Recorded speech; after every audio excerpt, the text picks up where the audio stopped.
Israel is now revealing concrete evidence, literally concrete evidence, that Hamas used the Shifa hospital as a base for its terror attacks. Yesterday, we revealed a tunnel shaft that extends 10 meters underground in the Shifa hospital. That's like 2 double-decker buses. And when you get to the bottom of that tunnel shaft, it extends for another 55 meters, and then there is a blast door with a gun hole. Now, I don't know whether you've ever seen an underground tunnel like that leading to a blast door at the Royal Free Hospital or any hospitals in the UK. We don't have them here in Israel. It's clear that Hamas used that hospital as a command center. Not only that, we also showed CCTV footage of hostages being manhandled into the hospital on October 7th. And I know some people are trying to spin this to cover up perhaps their own complicity with Hamas propaganda and say they're being taken there for medical care. No, no, no. One of those hostages does not appear to be injured and is being dragged in by terrorists with a meat cleaver and with guns. And the amazing thing is they did that in broad daylight, surrounded by medical staff. All the doctors at the Shifa hospital knew. They knew Hamas was using the Shifa hospital to hold hostages, and they said nothing. All those doctors who for a month have now been quoted by the international media about the situation inside the hospital were either cowed by Hamas or actively collaborating with it. In any case, they were complicit. They knew and they said nothing. And the fact Hamas used the Shifa hospital as a terror base has been the Gaza Strip's biggest open secret, and now it's not even a secret anymore. Now it's out in the open. How concerned are you by the way in which aid agencies operating in that hospital have failed to recognize the fact that Hamas were operating there? International aid agencies and the human rights industry, their behavior in this conflict has been atrocious. They have been complicit with Hamas propaganda, and complicit with Hamas's human shield strategy.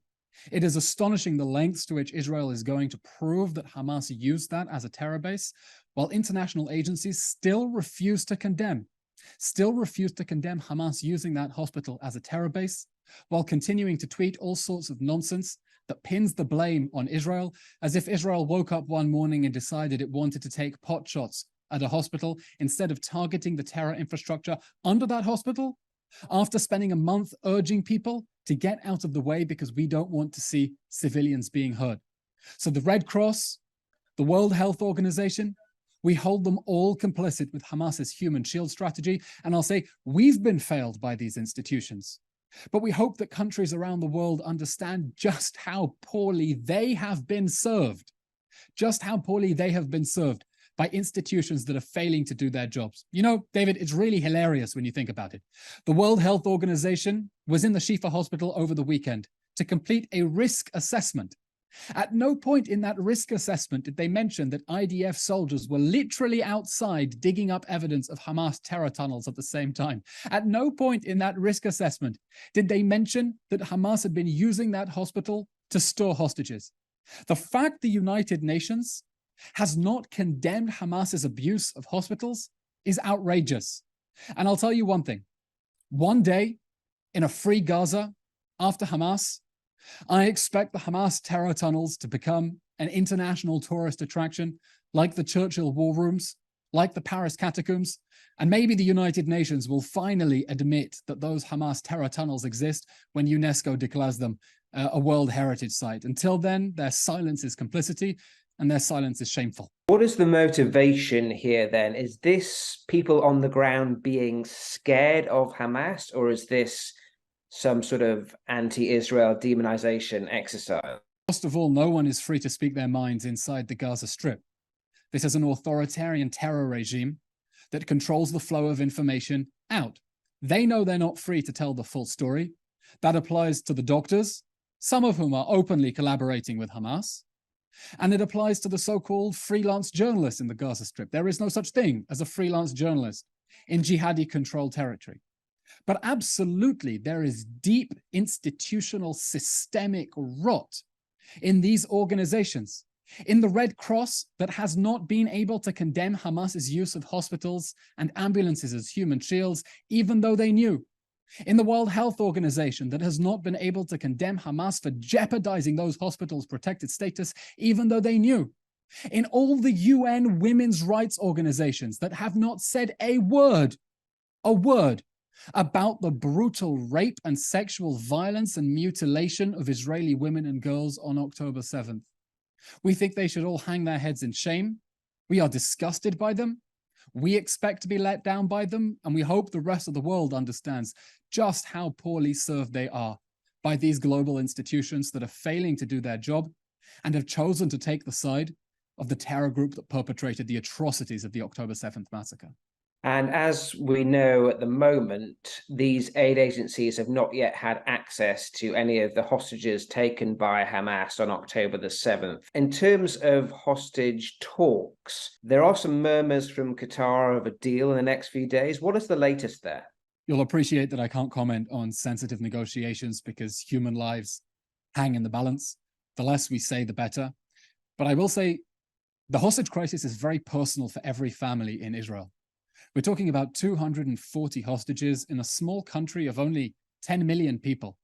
Everyone knows someone who has taken hostage. We're talking about 30 children, 10 toddlers under the age of 5, some of whom were orphaned by Hamas, who are being held in inhumane conditions in a dark tunnel somewhere by the same terror organization that massacred and tortured and mutilated and raped their friends and families on October 7th. The whole of Israeli society is sick with worry, and I can tell you, no one in Israel has been sleeping properly for the last 25 days, as we have 30 children being held incommunicado by terrorists in the Gaza Strip. In terms of the military operation itself, the aim is to destroy Hamas's terrorist infrastructure and capability. How do you make that judgment? Because presumably certain terrorists will blend back into the general population. It's impossible to kill every single Hamas terrorist. How do you determine when you're at success point? Hamas is playing dirty. Hamas is playing dirty by disguising its own fighters as civilians, by passing off its own military fatalities as being civilian, hiding underneath civilian facilities. Hamas is playing dirty. And despite that, or rather because of that, we have no choice but to totally eliminate Hamas in response to the October 7th massacre. We cannot allow it to hold territory any longer. And we know this is going to be difficult, but that doesn't change the fact that this is a strategic necessity. You know, the UK and the other 85 nations of the anti-ISIS coalition that ganged up on Daesh 10 years ago faced a very similar challenge. How do you know when you've been successful when the terrorists are operating from inside densely populated civilian areas? But they still went ahead and they did what they had to do. You know, one of the funny questions I get asked in these interviews is, you know, you can't destroy an idea.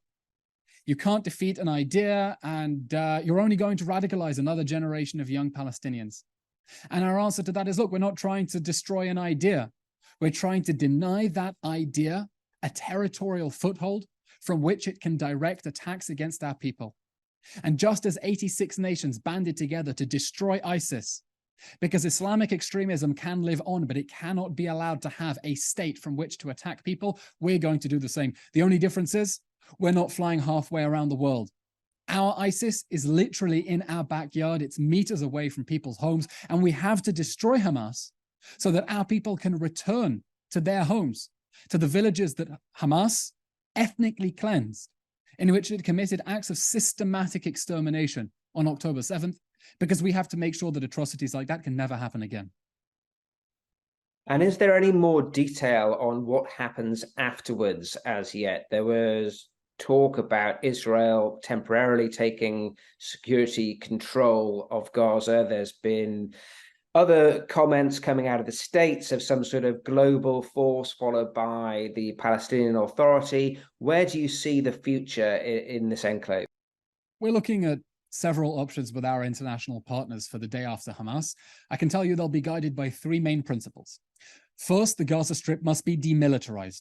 It must never again be allowed to host a terror organization able to shoot tens of thousands of rockets at Israel, invade at will, and abduct our citizens. This war will end when the Gaza Strip is no longer a security threat to the people of Israel, as it has been for the last 16 years since Hamas took over. Gaza will be demilitarized. The second thing is maybe more important. The Gaza Strip must be de-radicalized. We cannot have another generation of Palestinian children being brought up by Hamas, by UNRWA, a UN agency, on a diet of indoctrination and jihad, taught to hate Israel, taught that their vision is to so-called liberate Palestine from the river to the sea, and there's no room for Israel to exist. They must be de-radicalized. No one during the 1940s said, if we bomb more Nazis, it will only radicalize more Germans. Because after the Second World War, the Allies de-radicalized Germany and Japan, and now they are prosperous, democratic countries and US allies, and we hope the same will happen in the Gaza Strip when they realize that terrorism is a dead end. And the third is the Gaza Strip must be rebuilt. And it must be rebuilt in a way that ensures that the concrete that goes in for people's houses isn't sent into more tunnels underground. It must be rebuilt in a way that ensures that the pipes that are delivered for water are used to transport water and aren't dug up and used as rockets against us as they have been before. Those are the three principles: demilitarize, de-radicalize, and rebuild. And we look forward to working with our international partners to see how that can be put into practice and what interim security arrangements should be put in place. As the President of the United States said, interim security measures will have to be in place so we can ensure that Gaza and the West Bank are never, ever, ever used as bases of terrorism against the people of Israel again. You mentioned the West Bank there, and clearly there is an operation there in terms of curbing terrorist activity, but also there must be a conversation to be had about extremism on the part of settlers. Where do you see that, and how much is Israel doing to combat those, I guess, vigilantism?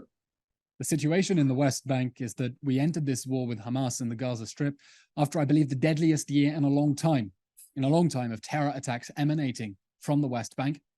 And when this war started, Hamas tried to drag Palestinians in the West Bank into the conflict, telling them, grab your knives, grab your guns, and join this war against the Jews.